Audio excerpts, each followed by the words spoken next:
Magandang gabi po sa inyong lahat. Malugod po namin kayong tinatanggap sa tanghalang ito. Taos puso kami nagpapasalamat sa inyong paglaan ng oras upang makiisa sa aming pagtatanghal.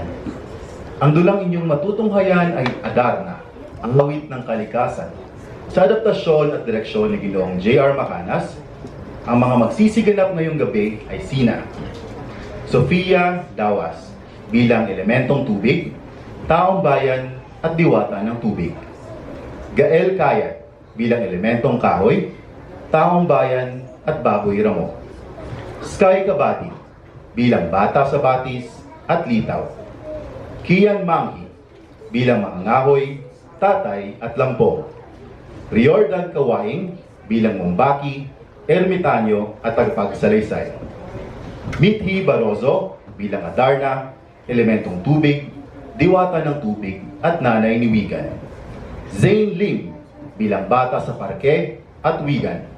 At sa huli, si Gabriel Aayo bilang bata sa parke at Juan. Bilang paggalang sa mga artista at entablado at sa ating kapwang manonood, mahigpit po naming ipinapaalala na huwag kumuha ng litrato o mag-record ng video habang tumatakbo ang palabas. Ang ganitong gawain ay maaaring makadistract sa lahat ng narito at makakabawas sa ganda ng inyong karanasan. Maaari po lamang tayong kumuha ng larawan o video pagkatapos ng pagtanghal o sa ating curtain call. Maaari din sana nating patayin o ilagay sa silent mode ang ating mga electronic devices. Pinapaalala din po namin ang pagkain at pag-inom sa loob ng tanghalan ay hindi hinihikayat. Hinihikayat po ang lahat na huwag maglabas-pasok sa tanghalan kapag nagsimula ng ating palabas. Maaari po nating suportahan ang grupo sa pag-share sa inyong mga kakilala. This is the last remaining watershed in north-central Mindanao. It's supposed to be protected land, but there's less than 10% of the forests left. Freshly cut logs are visible on the slopes and by the roadside, waiting to be smuggled out piece by piece and sold on the black market. Over 1,000 lives lost when rains triggered flash floods that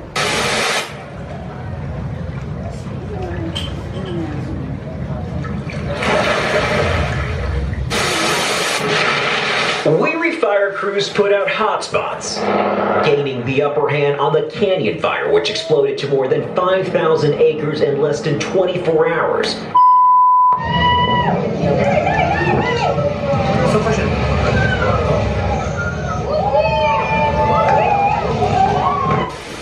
Who doesn't love to dress to kill? The compliments, the pictures, it feels good. But reality check, dressing to kill may be slowly killing our planet. The fashion industry, as I'm sure you already know, is one of the biggest polluters. In 1 year, it churns up to 8% of the global greenhouse emissions and uses enough water to fill 86 million Olympic-sized pools. 85% of our clothes end up in landfills, and every second a garbage truck full of clothing is either destroyed or dumped. Every second. Moharan Tambiling's family has owned this piece of land for generations. In recent years, it's seen a mining boom.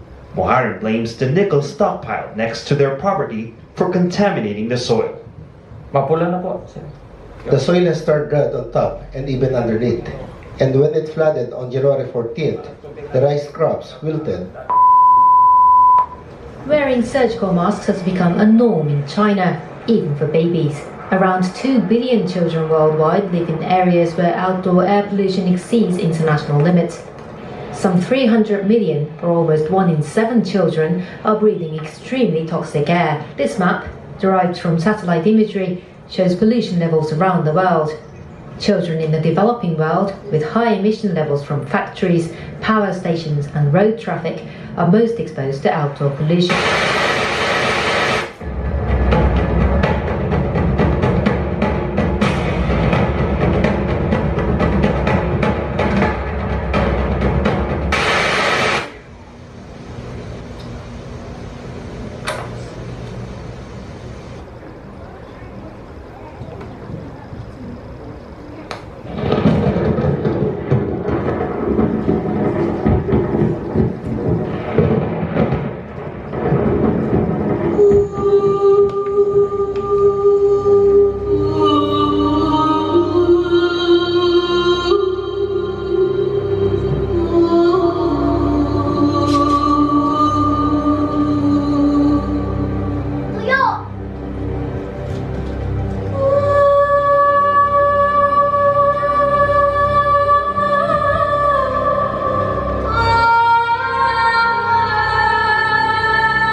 Ang iyong ama ay may malubhang sakit.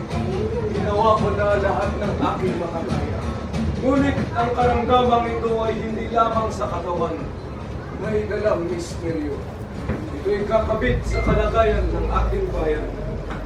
Apo, tirong-tirong ating mga saba, mga halaman, mga hayop ay walang mainom.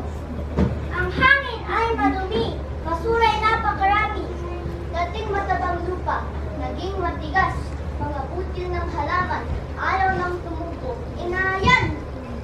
Ang kalikasan ay hindi papatay. Hinihintay ang ating pag-alaala at muling pag-alaga. Hindi pa huli ang lahat. Naririnig ko siya sa hangin ng aking panaginip. Isang mahiwagang ibon. May awit siyang kayang hilungin ang lupa. Ngunit hindi ko alam kung saan ay hahanapin. Lakas ko ay nagkikila na rin. Siya nga, ang Adarna, ang ibong mahiwaga. Siyang lunas para sa ating pinuno. Naway hilumin din ang ating lupa.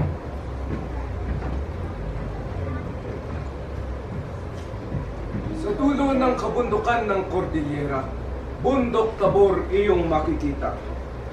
Hanapin ang Piedras Platas, isang punong ginto. Itayin at hulihin ang Adarna.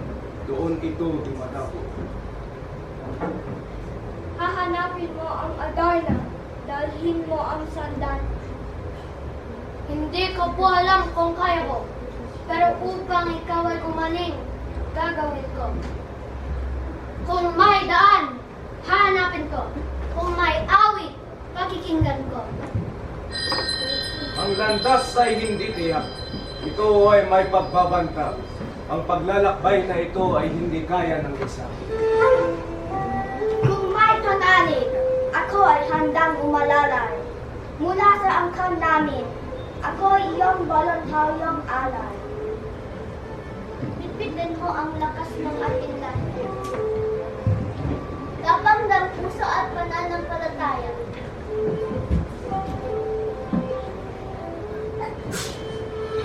Mga anak ng Cordillera, tanod ng alaala, lakbayin ninyo ang dipa na larating. Kaming mga naiwan, inyong alalahanin. Ang pagbabalik ninyo sa Apo Diyos aming dalangin.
Sandali!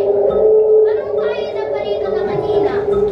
Paikot-ikot, pabalik-balik. Tayo ba'y pinaglabas ng aral ng liwanag?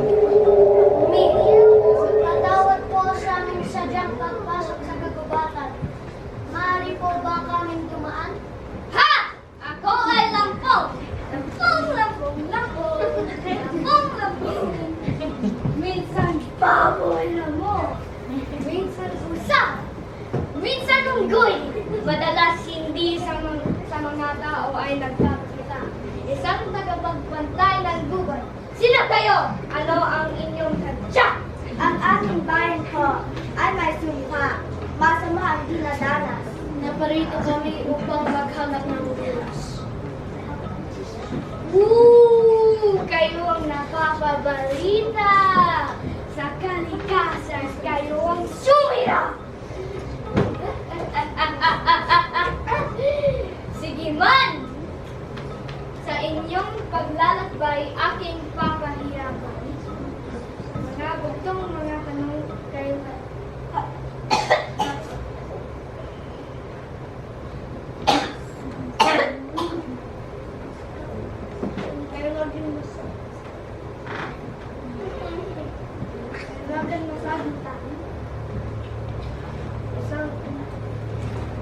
Ikaw, bata! Na iyong nararamdaman nung hindi nahahawakan. Sa inyong nakikita nung hindi nalalapin. Ika'y hindi makakahinga ng kulay nung nagbibigay ng buhay. Iyong nararamdaman, ngunit hindi hindi walang kulay. Nakikita, ngunit hindi makakaina, walang kulay, nabibigay ng buhay. Ah! Alam ko na! Ito ay tubig! Ah! Tama! Ika'y maaari ay magpatuloy. Papa! Siya lang ang makakaalis. Isa-isa kayo sumagot sa aking doktor. Handa ka na ba, bata? Ako ay maliit. Ako ay matigas. Ako ay iyong ililibing. Ako ay nununurin. Ako'y lalaki pa rin at magbibigay ng pagkain. Oh! Maliit, ililibing, nununurin. Ah! Tubig, nagbibigay ng pagkain. Ah! Alam ko na po! Butil, buto ng halaman. Kahanga-hanga! Kayo'y magpatuloy sa inyong paglalakbay.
Magkakaroon po ng 15 minutong pagitan.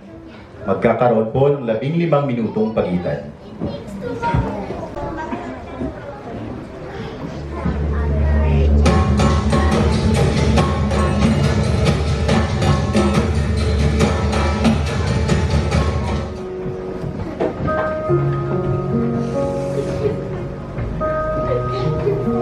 Naglakbay siyang mag-isa sa lamig, sa gutom, sa pagninilay. Naglakbay siyang mag-isa, napapagod, nalulungkot.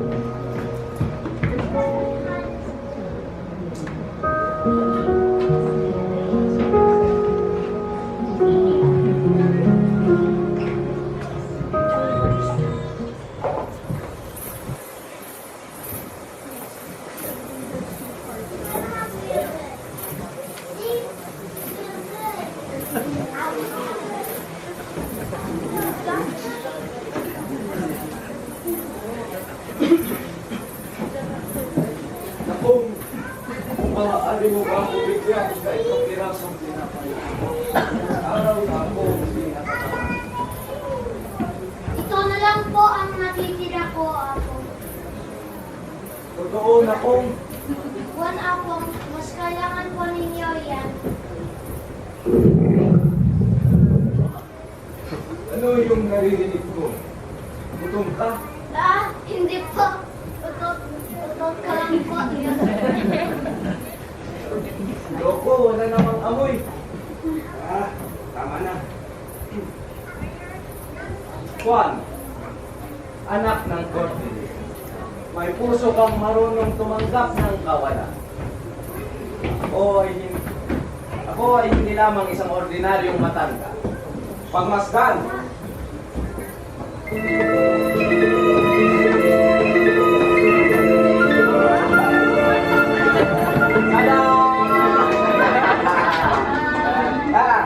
sandali.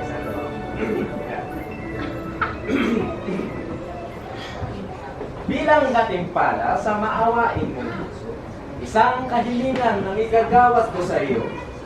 Alam ko lahat ng tungkol sa iyong paglalakbay. Pag-isipang mabuti kung aling hiling na sa'yo'y aking ibibigay. Ibabalik ko ba ang iyong kasama? O ibibigay ko ngayon ang adan? Uulitin ko. Nais mo bang makasama ulit ang iyong kaibigan? O uuwi ka ngayon at magiging bayani sa inyong bayan?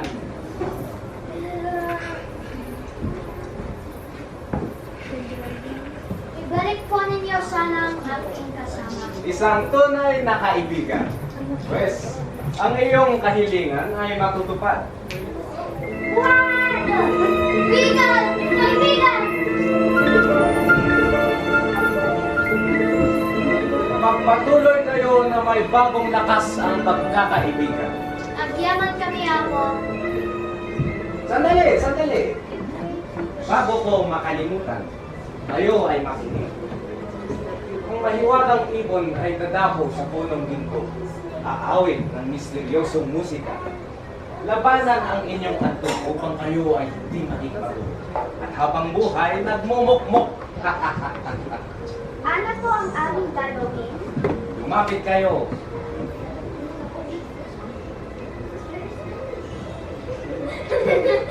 O siya, mag-ingat kayo!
Simbolo ng lakas at tibay ng aming pinuno. Hindi gumalaw at hindi nagsalita ang ibong Adarna. Lunas ng kanilang bayang sinumpa, kaya pa kaya nilang makuha? Lagi kong iniisip na ang lakas ay laging galing sa mga bisig. Ngunit ang totoong lakas ay ang marunong mapagkumbaba at mapagbigay.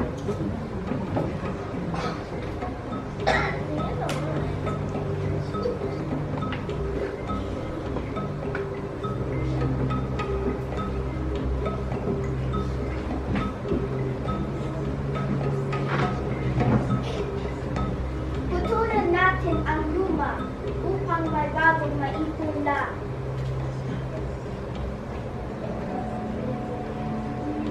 Hindi man natin nahuli ang mahiwagang Adarna.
Agbanat! Agbanat! Agraksak! Agraksak!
Be careful.